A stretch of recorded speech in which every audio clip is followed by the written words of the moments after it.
Você está ouvindo Na Frequência, o podcast do Hospital de Amor. A cada episódio, discussões sobre assuntos do seu interesse: inovação, tecnologia, humanização e conhecimento. Na Frequência, Bioética. Em comemoração aos 50 anos da publicação do livro Bioética, uma ponte para o futuro. Você será provocado a pensar conosco sobre o futuro da humanidade.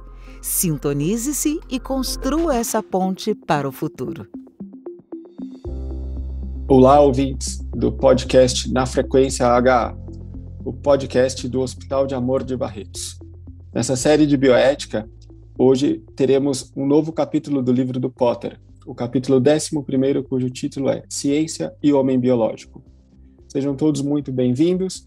E eu, Henrique Moraes Prata, juntamente com o médico de família do hospital, Dr. Marcelo Gobo, neste 11º episódio da série, teremos dois convidados muito especiais para discutir temas de educação em saúde, de desenvolvimento de currículo médico e formação dos profissionais do futuro.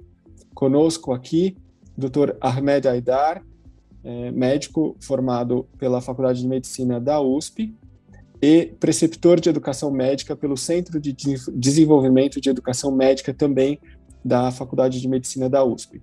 E conosco o Dr. Flávio Cárcano, que é docente da Faculdade de Ciências da Saúde de Barretos e um dos responsáveis pela matriz curricular da faculdade.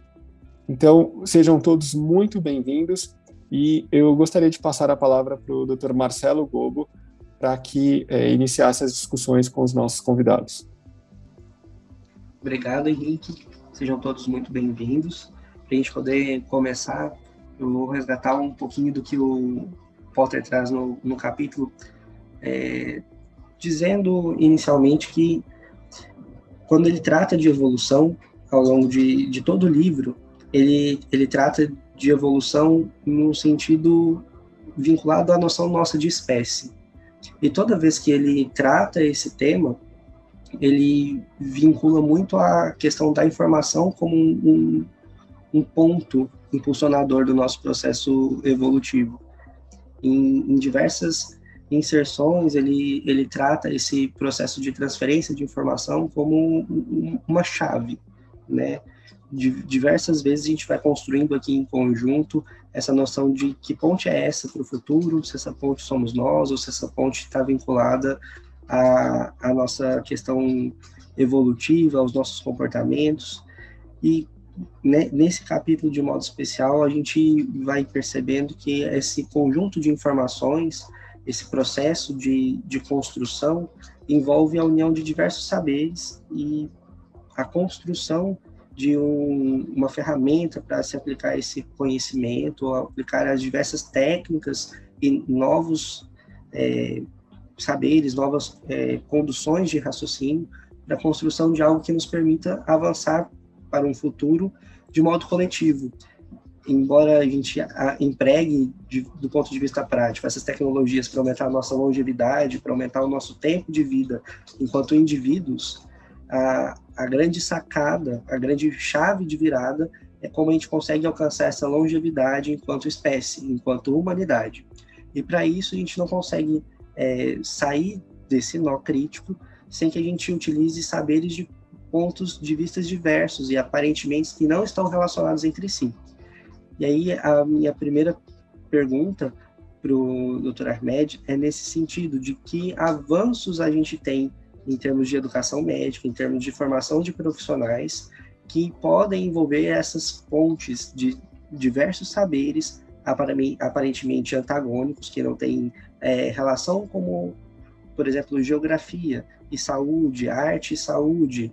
O que essas ciências aparentemente diversas têm em comum na construção de um profissional ou do profissional do futuro na profissão médica?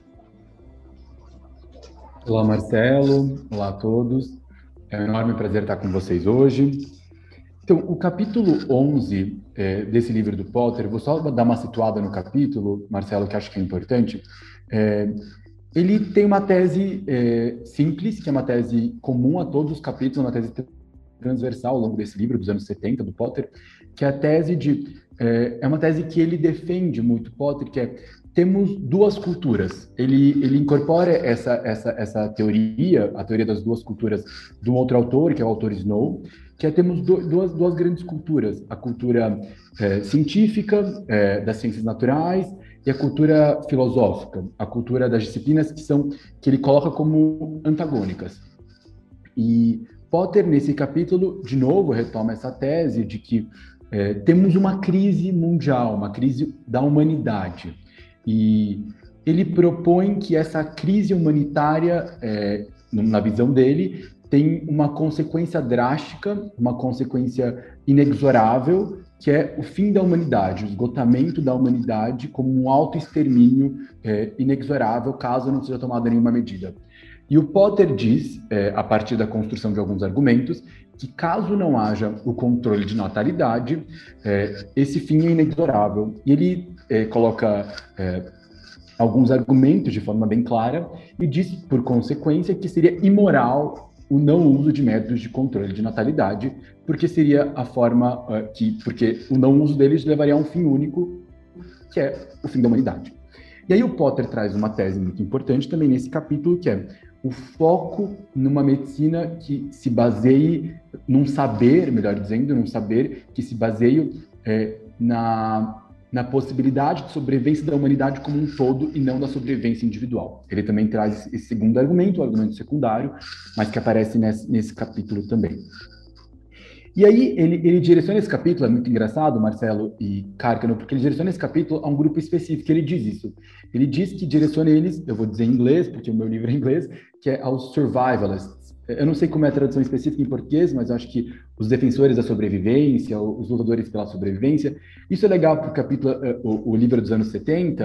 A gente sabe que em 68, nos anos 60, principalmente, havia uma grande revolução e uma conturbação, principalmente no meio universitário francês e no resto do mundo, por uma transformação do que a universidade se propõe a fazer, por uma transformação do que a sociedade espera do saber, a sociedade espera da própria sociedade, do que a gente quer, do que a gente se entende por sociedade, qual que é o rumo que queremos tomar daí em diante. Ele diz que existem aqueles que estão indo por um caminho, existem aqueles que estão fazendo essa luta para a garantia da sobrevivência da humanidade. Ele diz que esse capítulo é para esses que querem garantir a sobrevivência da humanidade, ele quer dialogar diretamente com eles. E aí, a solução proposta, indo para a sua pergunta, Globo, a solução proposta por ele é que haja uma interdisciplinaridade, haja uma conversa entre os diferentes saberes, haja o fim da barreira entre as duas culturas.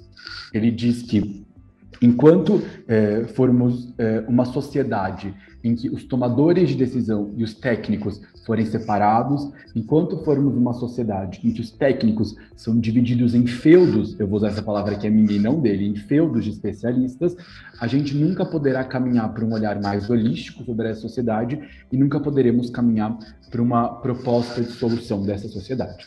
Essa é a tese do Potter, em linhas gerais, eu diria isso. Não sei se o Flávio quer comentar, mas se você puder comentar, Flávio, antes de dar minha opinião, acho que é legal de comentar sobre a tese dele, eu acho que seria bacana ver se você concorda com a minha síntese sobre esse capítulo.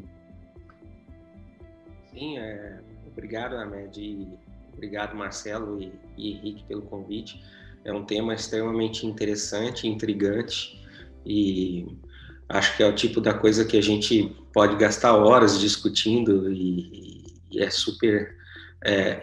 empolga bastante quem está envolvido, principalmente com a formação de novos profissionais, e o Henrique já falou inicialmente que a gente tem um foco de formar pessoas, né, antes de tudo, e isso acho que extrapola, viu, Ahmed, para todos os níveis esse tipo de tese que você está dizendo. Se a gente olha um pouquinho os avanços da humanidade em termos sociais, tecnológicos e tudo mais, eu costumo observar que esses grandes avanços vieram quando pessoas de áreas diferentes começaram a conversar, né? Então, quando a gente fica muito focado em determinada área, né, e passa a ter com foco num tecnicismo exagerado, né, sem que a gente olhe o que está em volta, isso em geral tem um certo limite, né, em termos de contribuir com o avanço, vamos dizer assim, da humanidade e tudo mais.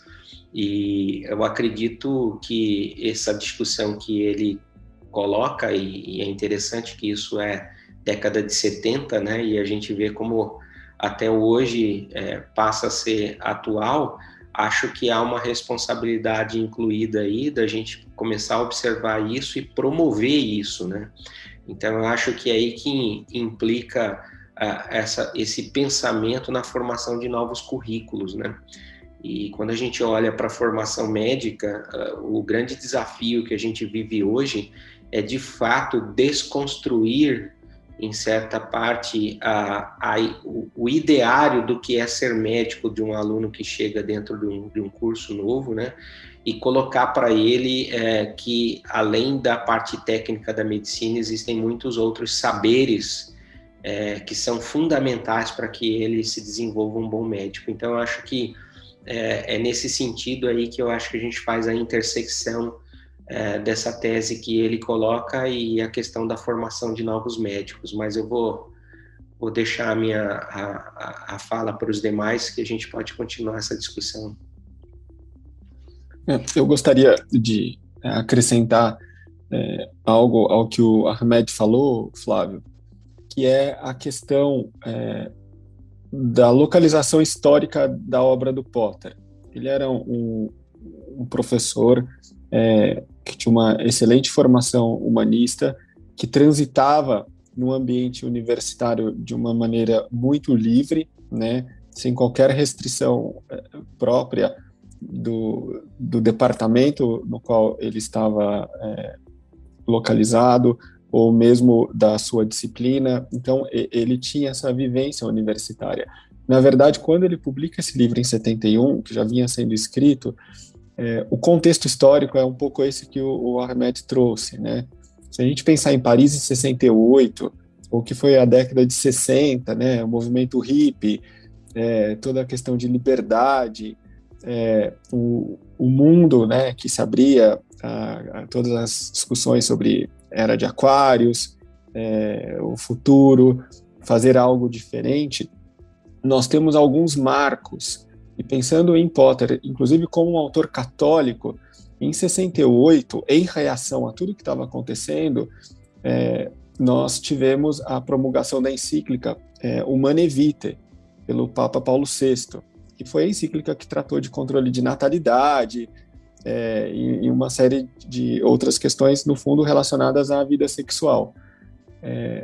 Em 71, o Potter, que era um super autor católico, inclusive trabalha Teilhard de Chardin, outros teólogos, filósofos católicos, vem trazer essas questões de natalidade e falar de uma outra perspectiva do controle de natalidade, que é tirar aquilo que tinha sido um pouco a visão da Humanae Vitae e trazer um contexto de sobrevivência da espécie.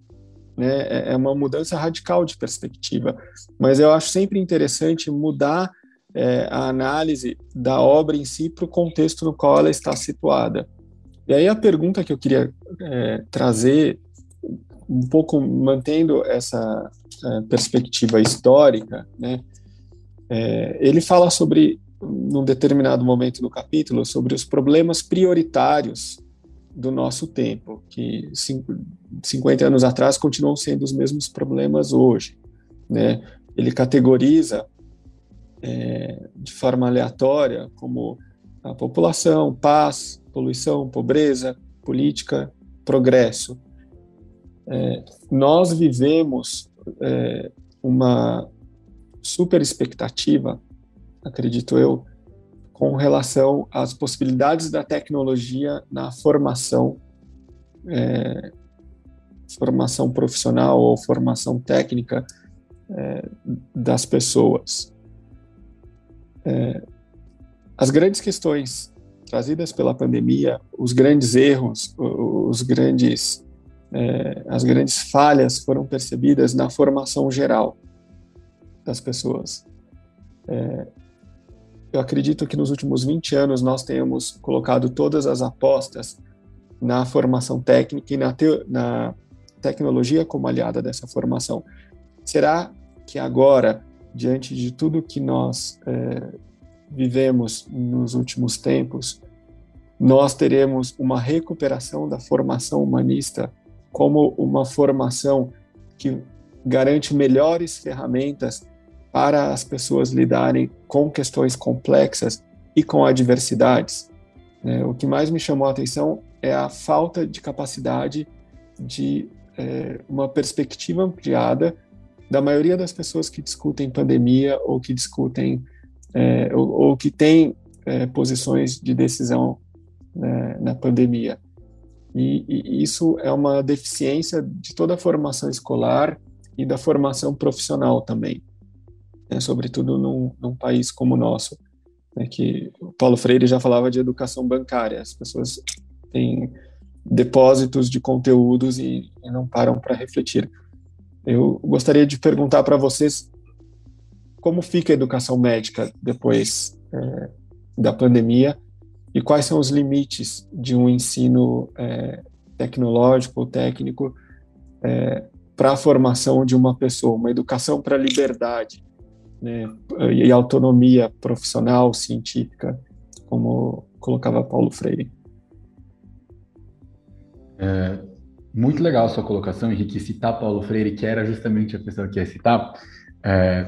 Eu acho interessante que o livro é um livro sobre pontes, né? Eu acho que eu adorei, o livro é uma ponte para o futuro. E eu acho que o que o Potter propõe é uma proposta de criação de pontes entre o que eu chamei de duas culturas científicas, ou duas culturas do saber. É criar essa ponte. Mas eu acho que o que a pandemia nos ensina, o que o Paulo Freire, desde os anos 70, nos diz, é algo para além de uma ponte. É algo que vai para além disso. É repensar o próprio porquê de existirem duas culturas e por que não uma terceira cultura. É repensar o local onde essas culturas se formam, o meio onde se formam, o local onde essa ponte tem que ser criada. E aí eu gosto que você cita Paulo Freire, porque eu acho que é nessa linha que as teorias educacionais construtivistas vão surgindo para pensar a formação médica para além da interdisciplinaridade, para além da convivência de múltiplas profissões, do interprofissionalismo, mas de uma mudança um pouco mais transformadora, usando a própria palavra que Paulo Freire sempre usa, que é não pensar a educação como um processo que a universidade sempre reforça, que é um processo de pegar alguém que não sabe e vou iluminá-lo para chegar ao saber. Uma lógica bem iluminista que a gente está acostumado e que a universidade ainda perpetua. Mas a universidade ser um espaço de transformação social. E eu acho que é aí que eu discordo em parte da obra do Potter, principalmente quando ele fala que um dos papéis da bioética é aumentar o conhecimento. Ele usa uma frase assim,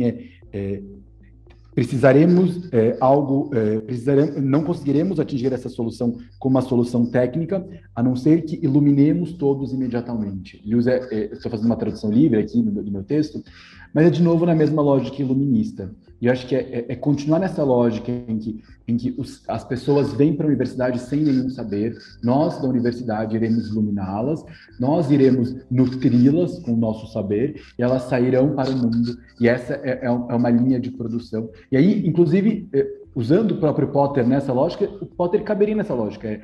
Em vez de só iluminá-las com conhecimento técnico, poderemos iluminá-las com conhecimento humanístico, e pronto, elas sairão prontas para o mundo. Só que o que eu acho que devemos ir além disso. É como pensar uma universidade que, de fato, transforma a realidade. Como pensar uma universidade que é da comunidade para a comunidade, da sociedade para a sociedade. Como pensar uma pedagogia que propõe a autonomia do sujeito, uma pedagogia que propõe que aquele estudante seja autônomo, seja imerso numa realidade. Como formar um profissional da saúde, ou especificamente um médico, que saia de um local, consiga entender os problemas daquele local e possa atuar naquele local. Como pensar no médico que possa estar conectado com essa realidade e não estar enclausurado em torres de marfim. Como pensar uma universidade que seja crítica, em últimas palavras, seja que proponha reflexão, que não proponha estudo puramente, mas proponha o próprio ato de pensar o pensamento, proponha metacognição, né, que é o ato de pensar o próprio pensar, ato de pensar o próprio saber. Como propor isso na reflexão em saúde? Porque se a gente não propõe isso na formação profissional, na formação dos estudantes e futuros médicos, a gente faz com que eles se tornem, de novo, as pessoas que vão iluminar os próximos que virão. Depois, quando eles forem os professores, eu não repetir a mesma lógica. Mesmo que convivam lado a lado com pessoas de outras áreas do saber. Enquanto a gente não mudar essa própria lógica, acho que a gente repetirá o mesmo sistema de formação e de educação, que não é um sistema transformador da realidade. Eu acho que essa é a minha tese, assim, já declarando de antemão o que eu vim para defender, Henrique. E quando a gente traz isso para o cotidiano clínico, a gente vê isso na realidade da atuação do profissional, né? Eu venho de uma especialidade que é a vivência, a construção da especialidade a partir dessa lógica.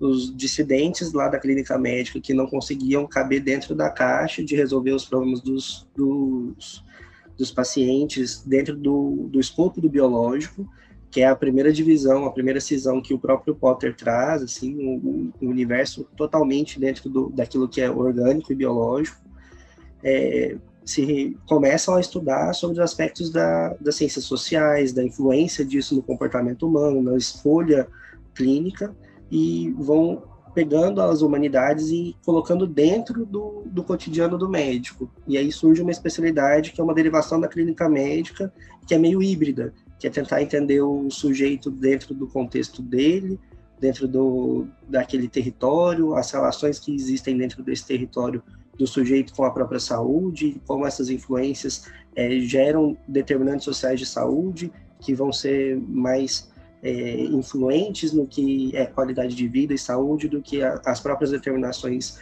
biológicas. E é um produto, essa especialidade, ela é um produto justamente dessa introdução de pensamento dentro do cotidiano médico, né? O primeiro resultado disso, enquanto evolução da própria espécie, né? A gente tem essa divisão de pensamento desde um pouco antes aí do iluminismo, conforme a gente vai mudando a técnica, e isso está mais presente no outro capítulo, que ele vai falar só sobre o especialista, né? Essa ultra especialização, e ela gera uma dificuldade grande em relação a lidar com problemas que são complexos, que dependem de um certo traquejo em mais de uma área do conhecimento, como é o próprio caso do Potter, que larga a vida de bioquímico, né, de alguém que está ultra especializado dentro da casinha da oncologia, e vai falar sobre preservação da humanidade e sobrevivência e a questão do controle de natalidade, que é como o Ahmed disse, uma tese desse capítulo e de outros também. Essa é uma temática muito importante para ele, né? Se a gente não limitar o tamanho da humanidade, a humanidade não é sustentável e os recursos são finitos, e tudo dentro dessa perspectiva de ser um autor com uma forte influência religiosa, com uma forte preocupação com esse legado e essa finitude dos aspectos de recursos mesmo, né? Ele vai falar sobre a questão da agricultura, de produção de alimentos, do quanto a gente não consegue bancar o mundo aqui e viável ao longo dos próximos anos, se a gente não olhar para o nosso número, né? E aí ele vai discutir todo o pensamento a partir desse argumento. Acho que desde a época que ele publica o livro até hoje, a gente tem uma mudança social e uma perspectiva em relação ao controle de natalidade muito diversa, né? Isso mudou. Mas esse alavancar dele trouxe a possibilidade de a gente pensar em relação ao futuro, de uma perspectiva de sustentabilidade, de um jeito diferente, né? Embora a gente não pense no controle de natalidade, por exemplo, nos métodos contraceptivos que surgiram pelo mesmo motivo, a gente pensar sobre isso traz a possibilidade de a gente ver o contexto atual, o surgimento de novas tecnologias e a necessidade de se discutir isso com uma nova cara, uma nova característica, que é a instabilidade, o perigo que a gente tem diante de estressores que não estão no nosso controle enquanto humanidade, que nos provocam a pensar outras necessidades, como, por exemplo, a gente estar diante da pandemia e ter que reinventar como a gente ensina medicina uns para os outros e como a gente aplica essa medicina num contexto adverso, né? Como a gente emprega novas tecnologias para poder facilitar o aprendizado que precisaria necessariamente do contato humano, por exemplo, que agora a gente prescinde disso para poder continuar nos ensinando. E aí a pergunta que eu faço para a gente poder discutir é como a gente utiliza esses novos estressores como motivadores da construção de novas formas de empreender o conhecimento, e valorizando aquilo que é o saber fora do mundo acadêmico, né? Fora do contexto da academia, e que talvez possa ter os maiores tesouros daquilo que é de fato uma inovação. Não necessariamente uma inovação de tecnologia, mas uma inovação de processo, uma inovação de forma. Como a gente parte para uma aplicação prática disso? Pensamos algumas perguntas, né? Eu acho que o Hamed já trouxe alguns pontos que convergem para a questão no que se refere à formação, né, de um novo profissional e tudo mais. Agora, eu vejo que é bastante desafiador, porque é um mundo bastante diferente do que o momento que o Potter viveu, né, e no contexto em que ele viveu. Se eu não me engano, eu li alguma coisa em algum momento que ele se lamentava ao final que as pessoas não falavam de bioética e não citavam ele de alguma maneira naquela época, ou que em algum lugar eu li algo sobre isso, o que aponta também como é difícil a sociedade absorver e pensar, né, novas formas de ver o mundo, né? Então eu acho que hoje também é um desafio muito grande, no momento em que a gente tem uma informação que ela é de grande volume, diversificada, mas ela é, a certo ponto, irresponsável, né? Porque não há controle. E eu acho que o papel da academia muda nesse momento, porque acho que, olhando por um prisma mais positivo, as pessoas já chegam para a sua formação profissional. Aqui eu falo da formação médica, né, que é a área que eu atuo, com muita informação. Isso é bastante interessante. Ao mesmo tempo, o papel do professor ou do facilitador que ele se transforma, né? Ele passa a ser mais um guia do que, de fato, aquele que detém o conhecimento e que vai transferir. E isso, acho que o desafio também está no contínuo educacional de um determinado país, e aqui eu falo do nosso, né? Para a gente colocar uma pessoa, transformar essa pessoa da forma que o Hamed falou, de uma pessoa pensante, que possa refletir, que não seja somente técnica, ela precisa iniciar precocemente, ao meu ver, né? E a gente ainda tem um modelo bastante fixo, tradicional, de transferência de conhecimento no ensino médio e anterior, e você provoca um certo choque, né, quando esse aluno chega no ensino superior, e ali você tenta promover essa transformação, e você tem uma série de barreiras que poderiam ser evitadas se a gente pensasse diferente, né? E acho que é positivo que ele chega com essa informação, mas a gente tem esse desafio de mostrar um mundo plural para eles. E eu acho que faço referência aqui também àquela contextualização que o Hamed colocou, né, da diferença do técnico e das áreas filosóficas, né? O primeiro desafio é, de fato, dizer para ele, olha, para você se tornar um profissional médico, você precisa, primeiro, desenvolver sensibilidade para observar.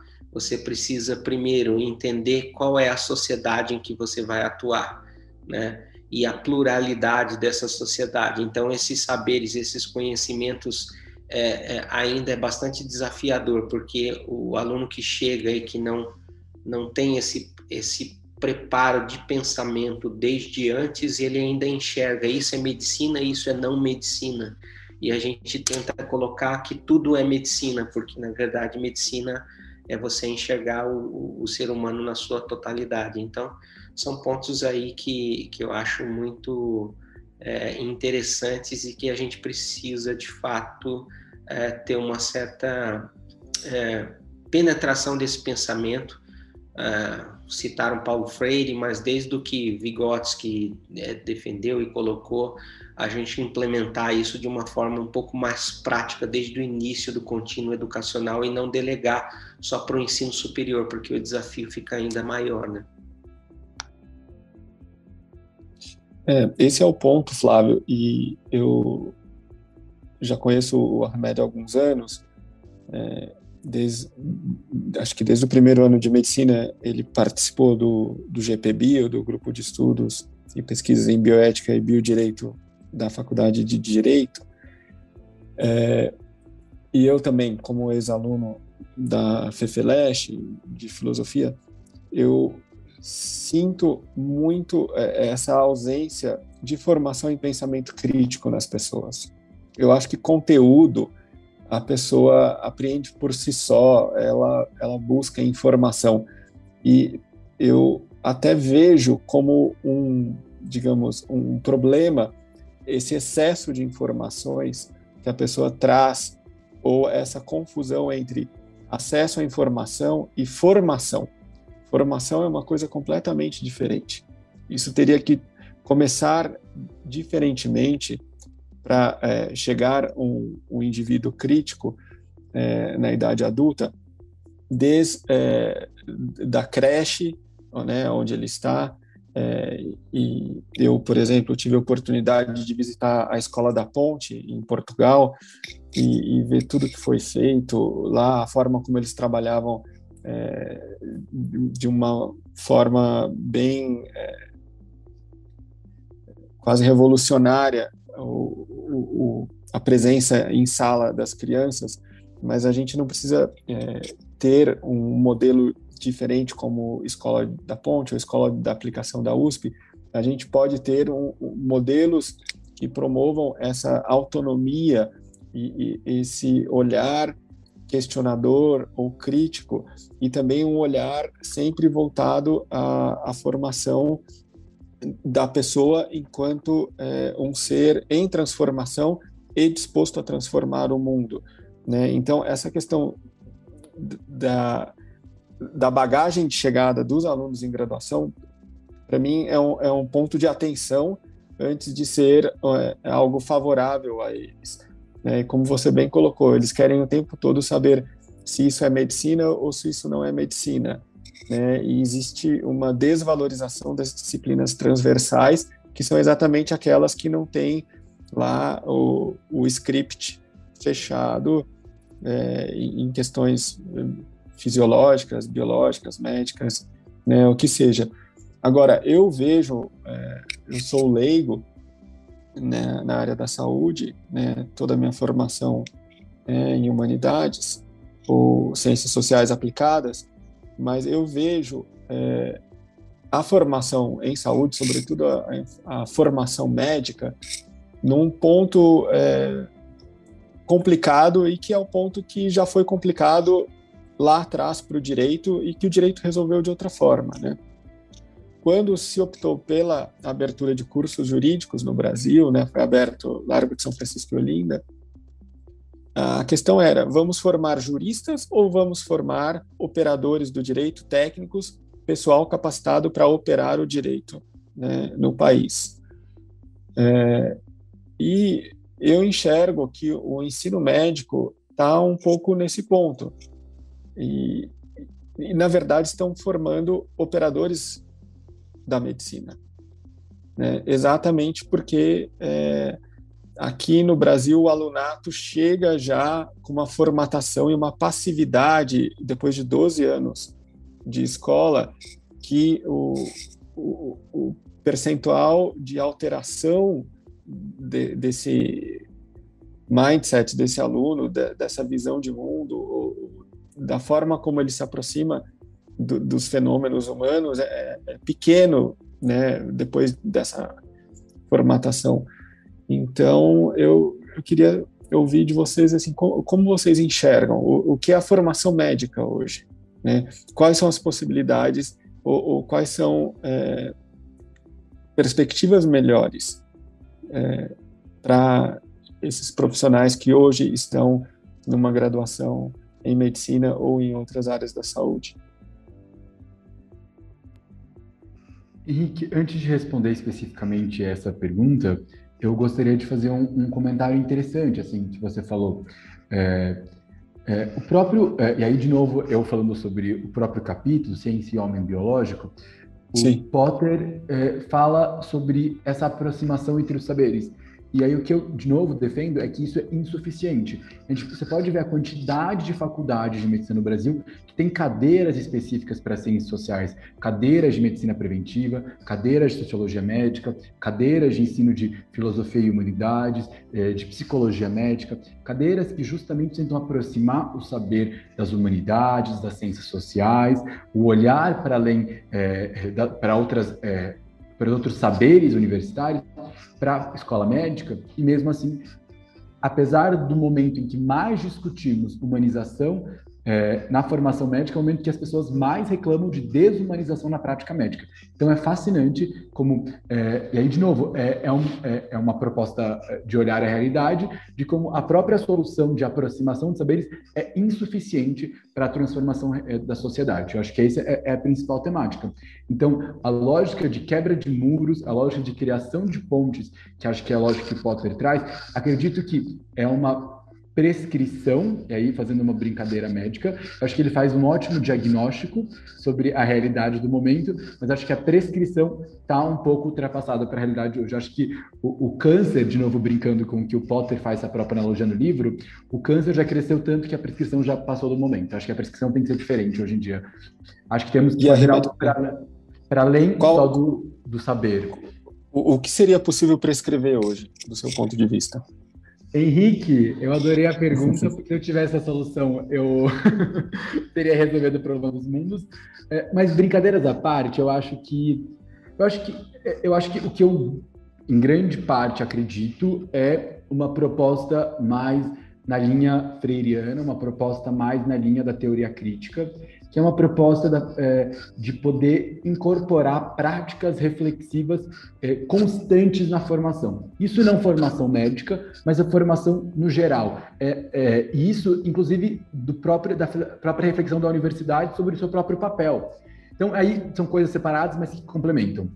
Inicialmente, propor ao aluno práticas de reflexão sobre a sua aplicação, o que ele faz, como que é o próprio pensar, qual é a trajetória dele.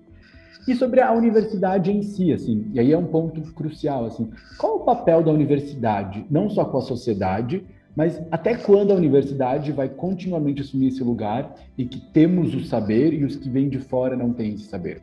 E aí, isso eu acho que reforça o que você chamou de 12 anos dos alunos aprendendo que eles têm que ser passivos na sua formação. Eu acho que a universidade reforça isso. Mesmo que você coloque metodologia ativa, faz uma oficina de aprendizagem baseada em problemas, aprendizagem baseada em equipes e outras ferramentas ativas, enquanto a gente não fazer o aluno refletir sobre a sua própria formação, se tornar autônomo nesse processo, a gente vai continuamente reforçar que ele seja apenas um retentor de saberes. Ele pode ter saberes humanísticos e saberes puramente biológicos, só que esses saberes vão ser só puramente saberes. Ele vai saber recitar para você Foucault e o Nascimento da Clínica, ele vai poder recitar para você Aires e vulnerabilidades sociais, só que enquanto ele não conseguir aplicar isso na prática e poder pensar como a prática se transforma com a própria aplicação dele, qual é o papel dele nessa prática, acho que a gente vai estar ainda mantendo esse ciclo, que é o ciclo das principais demandas da população, que a população demanda uma atenção à saúde, um cuidado que seja humanizado, um cuidado que seja empático, um cuidado que ouça as pessoas. Isso é incrível, Henrique.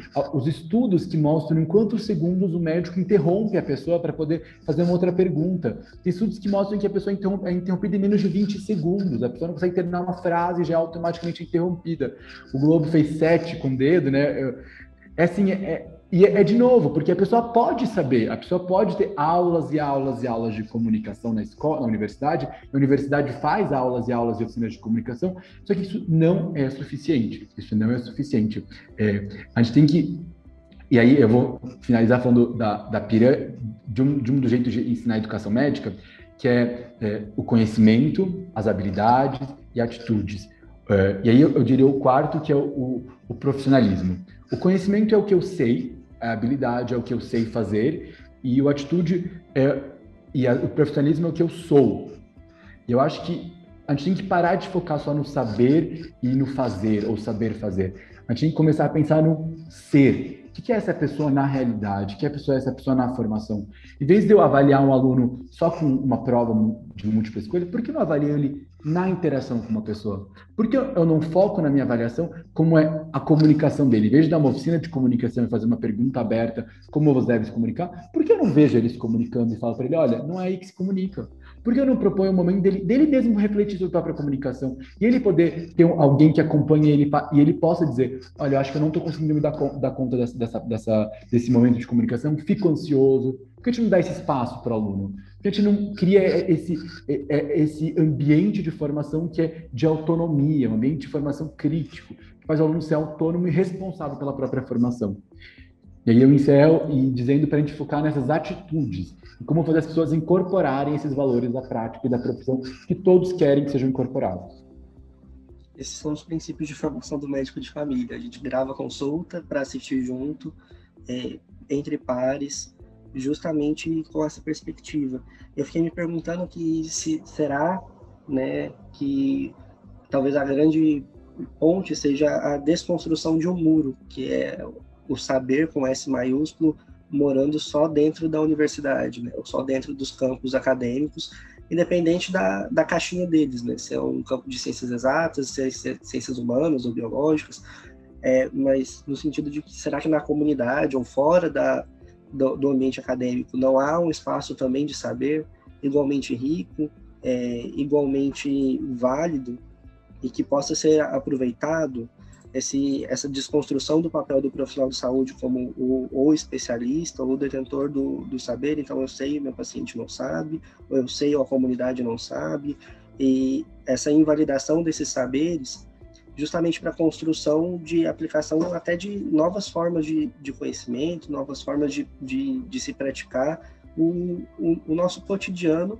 mas de uma maneira que ele seja realmente transformador na prática, né? Porque a impressão que dá é que a gente forma profissionais que são operadores e que na hora que você prescreve, na hora que você fecha a porta do consultório, nada muda, justamente porque você não tem o saber daquela realidade, daquele contexto, uma coisa que a gente chama de competência cultural dentro da nossa área de formação, que é entender justamente esse contexto do sujeito pela perspectiva do próprio sujeito, né?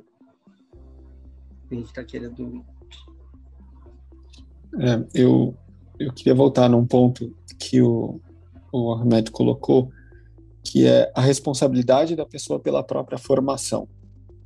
Nesse ensino brasileiro que formata e torna durante 12 anos os alunos em pessoas extremamente passivas, né, e consumidoras de depósitos de conteúdo, de conhecimento, é desensinado qualquer forma de busca independente de saber, e aí saber é diferente de informação, né?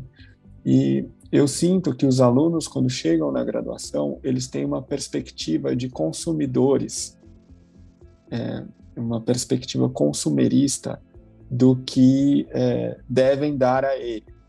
Isso tanto em universidades públicas quanto em faculdades particulares. E essa expectativa consumerista é fruto desse histórico escolar de total inatividade, digamos. Um aluno que seja formado em escolas tradicionais, sem nenhuma proposta diferente aqui no Brasil, ele chega completamente neutralizado numa graduação. Mas, apesar disso, com um grande acesso à informação e com uma expectativa de consumo de conteúdos formatados ainda maior na graduação, para depois ele continuar a linha de montagem na sua carreira. Eu fico pensando em que maneira é possível mudar a expectativa dessas pessoas e gerar um impacto que desconstrua essa experiência anterior e que o abra para uma vida de uma maneira diferente, né? Porque o ensino aqui no Brasil, inclusive, se nós pensarmos em algumas faculdades dentro de universidades, ele é ainda mais limitador do ponto de vista de muros que cria, né, como o Ahmed colocou. E então eu me questiono muito isso. E quando nós pensamos em educação médica ou em educação em área da saúde, onde há uma supervalorização da técnica, né, em razão da premissa de que o conhecimento se altera muito rapidamente, inclusive a forma de apreensão ou valorização ela é muito estatística, ela é muito relacionada à atualidade e estatística. Como um profissional formado nessas condições é capaz de transformar o mundo, e aí pensando o mundo mesmo, e não o mundo de atuação profissional, né? De que maneira é possível mudar as vidas das pessoas numa graduação? Eu acho que essa discussão, ela é não só da medicina, mas é de todas as graduações, e tem muito a ver com o norte, que eu entendo que deveria ser o norte verdadeiro da formação de uma graduação, que é o perfil do egresso, né? Qual é o perfil do egresso de um curso de graduação? E esse perfil, ele dialoga diretamente com quem são as pessoas da minha sociedade, do meu país, né, ou do mundo, quem eu estou formando, porque a graduação é em regra, a última oportunidade de oferecer novas perspectivas para uma pessoa. Então, eu gostaria de entender um pouco como vocês veem essa questão da total falta de autonomia, né, no perfil do egresso da maioria das graduações. Eu estou de acordo assim com muito do que foi falado até agora aí, tentando responder um pouco o que você está colocando, Henrique.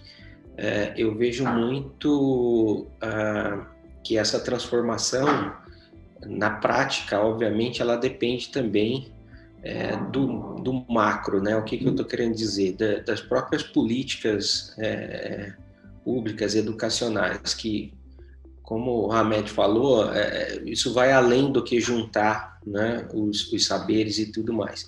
As próprias diretrizes curriculares, se você faz uma leitura detalhada, ela não dá essa liberdade de transformação. Ela também, de certa forma, ela coloca, você tem que ter isso, isso, isso e aquilo juntos, né?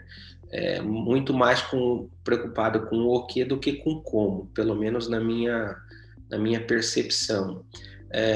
E outro aspecto é aquele que eu já coloquei, que eu acho que isso tem que ser mais precoce, né, de formar pessoas que pensam. Mas eu vejo também, com a experiência que a gente tem quando a gente vai conversar, até quem traz o problema da prática, né, a gente também está ligado aqui a uma formação pós-graduação estrito sensu profissional, e às vezes, eu tive uma ideia de solucionar esse problema dessa forma. O que você acha? É legal? A primeira pergunta que eu faço é: quem você quer atingir, né? Aonde você quer impactar? É aquele tal público. Você já ouviu esse público?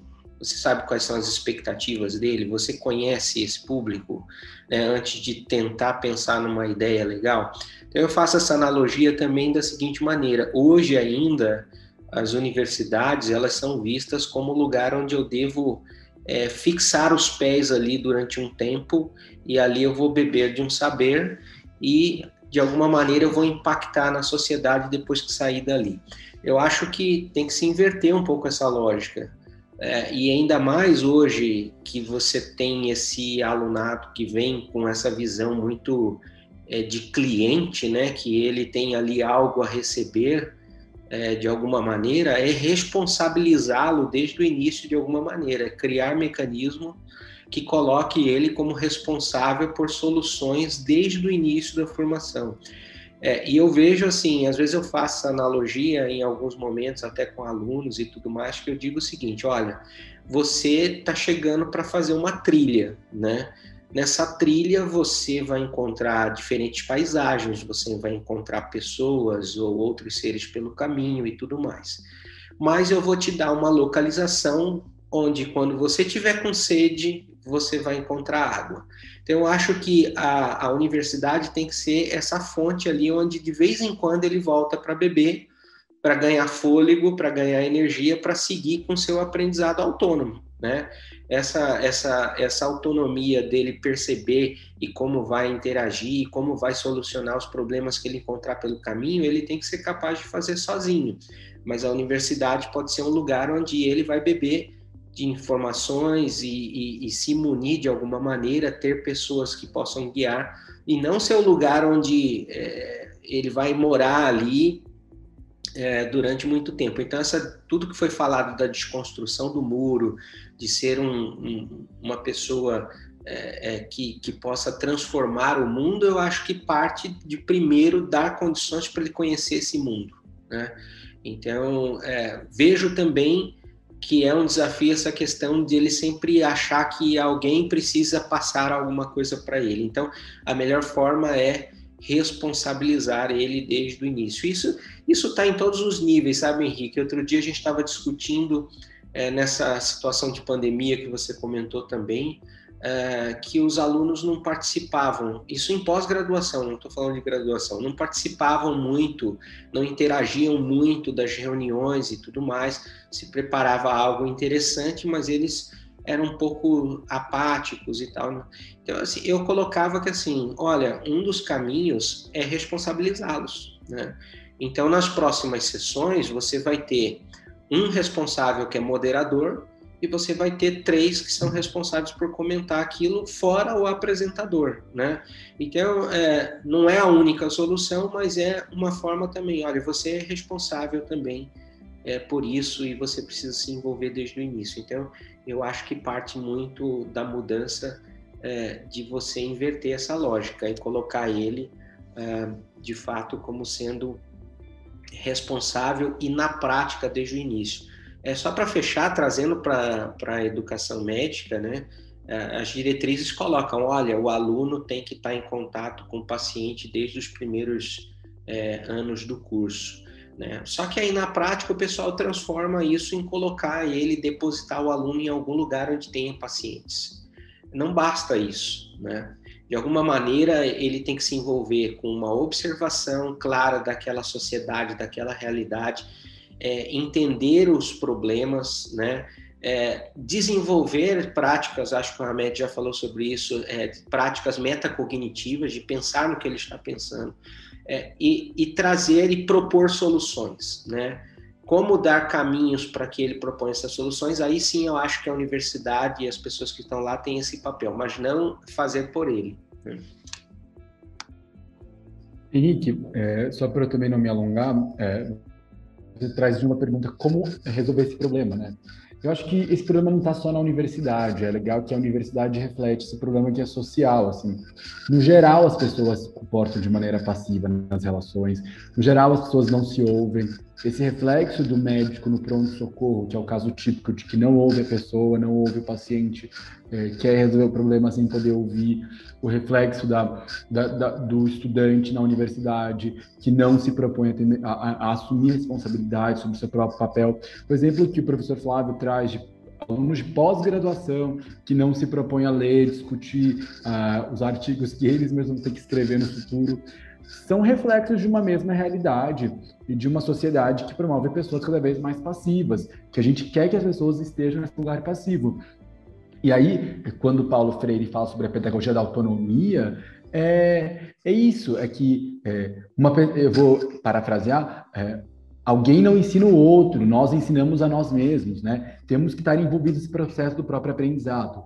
Eu acho que o ensino, a educação, é um dos reflexos desse problema que é social, que as pessoas não se responsabilizam, as pessoas não estão dispostas. E como a gente vai resolver isso dentro da universidade é uma ótima pergunta. E como a gente, como educadores, queremos que na nossa universidade, no nosso local, possamos transformar isso. E aí, de novo, fazer o aluno poder refletir sobre o próprio aprendizado dele, fazer o aluno ser responsável, poder cada vez mais promover esse aspecto de responsabilidade. O docente não vai ser aquele que vai ser uma grande lanterna que vai iluminar o aluno, uma grande fonte de conhecimento, mas é aquele que vai estar ao lado, né? O docente sair do papel de professor e se tornar um papel de tutor, que vai acompanhar na jornada do herói, né? Fazer esse mito, né? Acompanhar o aluno por longo dessa jornada de formação, que é uma jornada muito perto da jornada do herói, que tem altos e baixos, tem descobertas, tem cavernas desconhecidas, tem um velho sábio que acompanha, tem todas essas características. É o docente poder ser alguém que está ao lado, que vai ajudar, e não aquele que vai dizer o único caminho possível a ser trilhado. Porque enquanto a gente continuar dizendo para o aluno que só há um caminho, que é o caminho que o docente vai te mostrar, continuaremos tornando pessoas cada vez mais passivas. A gente não vai poder promover a autonomia e a reflexão, e no fim, o papel último da educação, que é a transformação da sociedade, que é poder fazer com que pessoas possam pensar em qual que é a próxima prescrição para o diagnóstico do Potter, né? O Potter traz um diagnóstico. Qual que é a próxima prescrição? A gente vai ter novos Potters e novos pessoas que vão refletir na nossa sociedade, quando a gente promover espaços de reflexão na nossa própria universidade. Eu acho que é mais nesse caminho.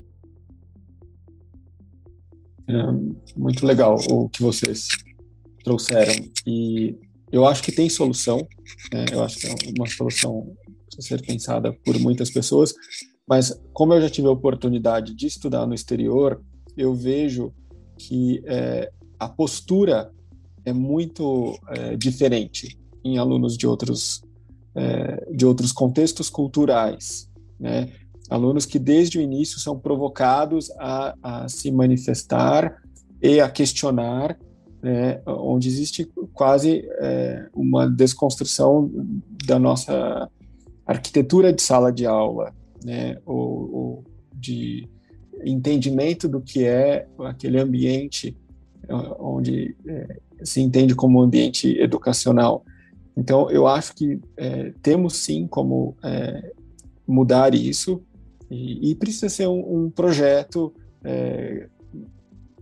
grande, né? E que, como o Flávio falou, as diretrizes educacionais, aí não só de ensino superior, mas de todo o ensino, isso atrelado ao investimento grande, né? Precisa existir, mas várias soluções já foram tentadas em outros países, né? E é possível reverter o quadro. Nesse ponto, eu não acho que estejamos numa situação que não tem uma perspectiva. As perspectivas podem ser mudadas desde que haja interesse para isso, mas concordo com você, Ahmed, e também com o que o Flávio falou.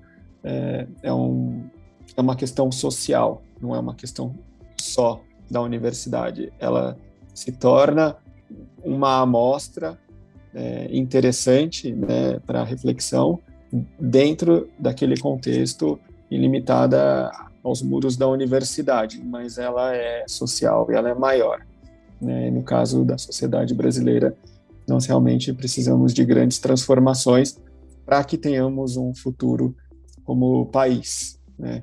Potter falava muito do futuro da humanidade, mas eu acho que a reflexão que cabe aqui é pensarmos num futuro para o país e quais são as mudanças necessárias para que se possa dizer que temos um futuro e existem perspectivas melhores. eu acho. É legal que a solução, apesar de ser um problema social, a solução pode vir da própria universidade. A própria universidade pode ser um pivô transformador da sociedade. A educação é um pivô transformador. E aí, de novo, Paulo Freire, se a educação não vai transformar a realidade, tampouco vai ser transformada sem educação, né? Muito menos sem educação, né? Então é isso. A gente precisa muito de olhar para a universidade como esse pivô transformador. Sim. Uma coisa importante também, que a gente faz muita referência ao aluno, né? Mas essa transformação depende do todo, porque a gente, quando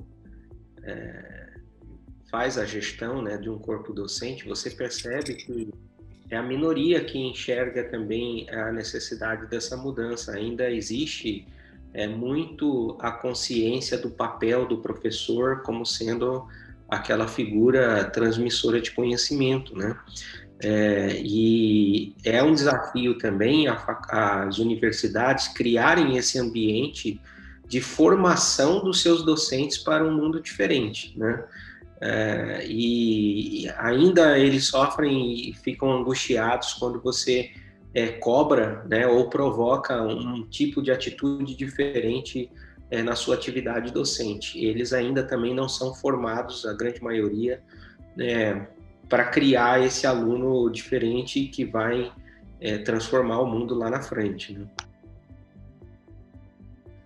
Isso, Flávio, é super importante e talvez um ponto para nós irmos para o encerramento do podcast, que é a percepção que o docente, e aqui o docente entendido em sentido amplo, né, ele tem da própria trajetória de aprendizado e do seu papel de repetidor dessa trajetória. Acho que das várias experiências que as pessoas podem ter na vida, ao assumir uma posição de docência, é muito difícil romper com padrões assimilados. Romper, entre aspas, com aquela crença errada de que time que está ganhando não se mexe. Até porque a pessoa não percebe que o time dela não está ganhando, que a formação dela não foi legal, né, e que ela precisa continuar em formação para ter uma atividade de impacto e uma atividade transformadora. Então, nesse ponto do docente, também é necessário um trabalho grande de desconstrução e de investimento para que essas pessoas se percebam não só naquilo que é possível de se objetivar como elementos transformadores dos alunos e da sociedade, mas também que percebam que, digamos, emanações delas ou das posturas como docente afetam também a formação dessas pessoas. Então, se eu tenho uma postura que não incentiva algumas atitudes ou que não gera uma inquietação ou uma mobilização num determinado sentido do alunato ou mesmo da instituição onde esses docentes estão inseridos, eu não vou exercer ou eu não vou cumprir a minha missão. Cumprir a missão docente não é bater cartão e ficar 50 minutos numa sala de aula falando. Isso, hoje em dia, tem programas que fariam muito melhor do que a maioria das pessoas que enxergam a docência dessa forma fazem. Ser docente é ser um agente de transformação de vidas e do mundo. É a carreira mais nobre que existe. Porque você ter o privilégio de falar e de transformar pessoas nesse processo de liberdade e autonomia. Então, a formação docente e o investimento maciço em formação de professores desde aqueles da creche, do jardim de infância, até graduação e pós-graduação, é um elemento muito importante na transformação do mundo e na transformação de um país. né? E eu gostaria de abrir para vocês para colocações finais, mas já coloco desde já que, na minha visão, é necessário um investimento muito grande em educação, em formação docente e um projeto de grande transformação de educação no Brasil. O Brasil só terá futuro se houver uma transformação e uma predileção da educação como política pública. Inclusive o SUS precisa disso. Nós temos o maior e o melhor sistema público de saúde do mundo, mas isso só vai continuar existindo se houver um investimento muito grande em educação geral e em educação das ciências de saúde. Eu passo a palavra para vocês e depois já vamos para o encerramento deste episódio, que foi extremamente interessante e será de grande proveito para alunos e professores das áreas médicas. Eu passo a palavra para o professor Flávio e para o Ahmed. E depois o Marcelo Gobo fará o encerramento. Muito obrigado. Concordo plenamente, Henrique. Acho que isso está de acordo com o que eu já sinalizei anteriormente. Eu acho que parte daí também a gente precisa criar um grande plano de transformação e de formação do docente para que ele tenha essa visão, né? Ainda vejo, desde o ensino fundamental, médio e agora com a experiência no ensino superior, ainda bastante enraizado a visão do prestígio de um docente ligado à sua capacidade de transmitir o conhecimento. Então, ele só se sente valorizado e com a sua missão cumprida se ele é elogiado porque a aula dele foi fantástica e os slides estavam maravilhosos. E essa transformação precisa acontecer, né? E eu vejo que a gente hoje tem uma diversidade muito interessante de metodologias e de formas de desenvolver o ensino-aprendizagem. E eu sempre digo que não é o lugar de substituição completa das coisas, mas sim do uso certo, do instrumento certo, no momento certo. Então, eu acho que o professor ele não pode se sentir um grande professor porque ele tem uma chave de fenda muito bonita. Ele precisa ter uma caixa de ferramenta diversa e saber usar para cada momento, e esse é o desafio de formação desse novo docente, né? E eu digo desde o ensino fundamental porque eu tenho filhos, quem tem filhos acaba vivenciando, e você vê, ainda é um sistema apostilado, né, de memorização das coisas, e que pouquíssimos momentos de convite, de reflexão sobre aquilo e de pensar sobre aquilo que está fazendo, né? Outro dia eu sentei com meu filho e ele estava vendo história e tinha uma frase lá, o texto, ele falou: papai, toma de mim essa lição e tal, e ele estava falando sobre Cristóvão Colombo chegando e as civilizações pré-colombianas e tal, um texto com todas as palavras e tal, tecnicamente ok. E ele respondeu certinho ali a pergunta, só que aí eu comecei a perguntar: você tem ideia por que se chama pré-colombiana, né? Você imagina que foi assim mesmo que aconteceu essa história? Você imagina diferente? Então, é muito interessante essa experiência, porque quando você dá a liberdade dele pensar e questionar, né? Será que foi assim? Será que não foi? Né? Você já muda completamente a visão, né? E você vai ver, tira uma nota boa na prova, porque é simplesmente memorizar, mas não há convites à reflexão e tal. E você vai ver a professora considerada uma ótima professora, porque ela faz exatamente o que estava previsto, mas não há ali um investimento numa formação diferente. Então, eu estou de total acordo, eu acho que um dos caminhos muito importantes é esse, e acho que a revolução começa daí, de também fazer com que o professor entenda que ele vai ser valorizado se ele é um excelente guia turístico do saber, né? Ele precisa apontar as direções, estar do lado, mas ele não pode vivenciar essa viagem por aquela pessoa, mas ele pode guiar de alguma maneira. Henrique, Marcelo e Flávio, quero agradecer muito o convite. Eu vou encerrar falando um pouco, retomando a obra do Potter, o livro Bioética, uma ponte para o futuro. E, de novo, eu acho que o que o Potter nos propõe a fazer é refletir sobre esse momento histórico que ele vive, esse momento de crise. E aí, esse momento de crise social, uma crise humana e uma crise e um conflito entre o que ele foi chamado de duas culturas. E aí isso é fascinante. O Potter teve essa atitude de refletir a própria realidade dele e de propor uma proposta de transformação. E eu acho que, pegando muito carona com essa postura do Potter, né, eu acho que pensar a formação médica, a gente tem que dar essas ferramentas para os alunos, a possibilidade de refletirem sobre a própria realidade e proporem soluções. E eu acho que o que fazemos hoje, do jeito que é feito tradicionalmente, com cátedras, com faróis, professores que são muito mais faróis que dominam, professores que dominam o palco, a gente não vai permitir que os alunos possam ser pessoas que reflitam, façam percepções e reflexões sobre a realidade e possam transformá-la. Enquanto, e concordo com você, Henrique e Flávio, enquanto não tivermos professores que são, brincando de novo, velhos sábios que acompanham a jornada, que acompanham essa jornada do herói, e que ajudam as pessoas a escolherem os caminhos que elas quiserem, mas que vão estar junto.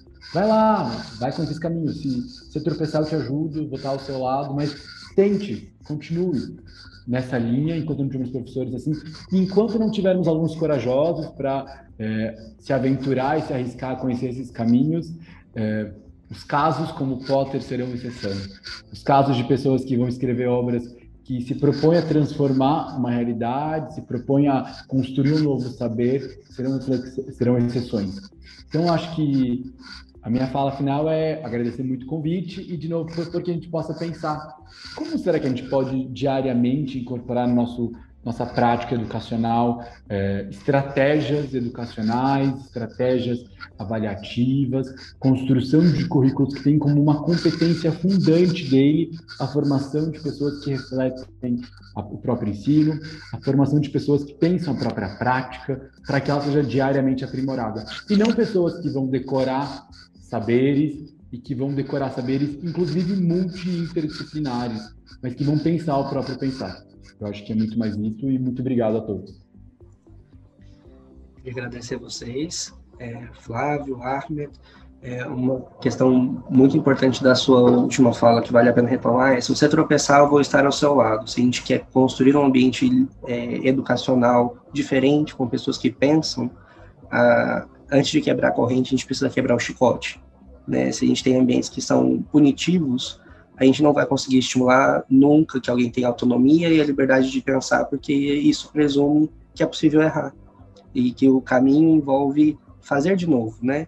Boa parte do que impede, do ponto de vista do humano, daquilo que é ciência do comportamento, a gente de tentar de novo é justamente o medo da punição, o aprendizado por esquiva, e talvez isso seja um reforçador porque a gente tecniciza tudo, né? Então, se eu estou protegido pela capa do especialista, isso me torna invulnerável e aí é um lugar mais seguro. E é extremamente necessário que a gente se arrisque para que a gente possa desconstruir esse papel e valorizar outros saberes, né? Ir para o campo do desconhecido, do eu posso tentar e se não ficar como eu gostaria, tentar de novo. Talvez essa seja uma das muitas pontes que a gente pode construir, voltando para o nosso motivador aqui, para o nosso método, que é a discussão do Potter. Talvez não haja uma ponte, haja várias pontes, e mais do que isso, a gente constrói essas pontes reinventando, tentando e construindo e reconstruindo. Acho que esse é um dos episódios mais bonitos que a gente teve no nosso podcast até o momento, justamente porque a gente está aqui construindo. Muito obrigado a todos vocês e aos nossos ouvintes que estão aí conosco. Muito obrigado e fica já o convite para o próximo episódio. Você ouviu Na Frequência, o podcast do Hospital de Amor. Obrigado por estar conosco e construir essa ponte para o futuro. Sua doação nos ajuda a compartilhar conhecimento e salvar vidas. Entre nessa sintonia. Acesse hospitaldeamor.com.br/doe e faça a sua doação.